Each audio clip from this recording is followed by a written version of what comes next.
Belinda Newick always hoped she wouldn't need a transplant. But at 48 years old, the jewellery artist and mother of two was on the brink of renal failure. It was just getting harder and harder.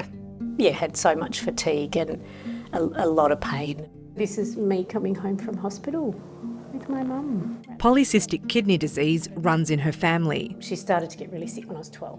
Her mother Wendy died at 62 after spending 15 years on dialysis.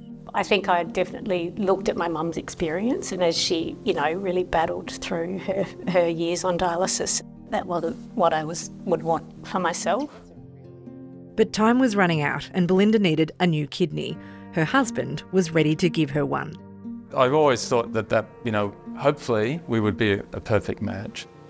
Unfortunately, he wasn't, so the couple signed up to the Australian-New Zealand Paired Kidney Exchange. The program allows a person facing kidney failure with a friend or family member who wants to donate but isn't a good medical match to be paired with others in the same situation.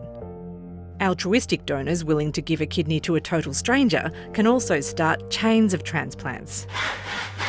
Last year, Steve Liston decided to do just that. I don't know, and I will never know, who my kidney went to. And that actually gives me a buzz, because it could be anyone. The paired program has had its best year yet, facilitating 80 transplants across state and trans-Tasman borders, including a chain started by an altruistic donor, which is expected to reach 20 transplants this year, the longest in Australian history. There are 14,000 people on dialysis in units just like this one all around Australia, and many of them are waiting for a kidney. Most kidney transplants still come from deceased donors, but live donors are starting to play a much bigger role.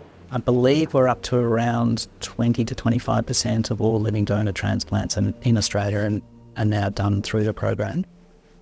So that's quite a significant proportion. Ideally, you have both a good deceased donation program and a living donation program that will help as many people get access to transplantation as possible.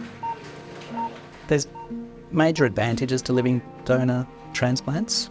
Overall, living donor transplants tend to do a bit better in the long term, and also people don't need to wait on the waiting list. So people can have a transplant sometimes before they start dialysis or just after they've started dialysis, rather than waiting on the waiting list potentially for years. Nico and Belinda were successfully matched by the paired program. Nico gave his kidney to a stranger so Belinda could receive one.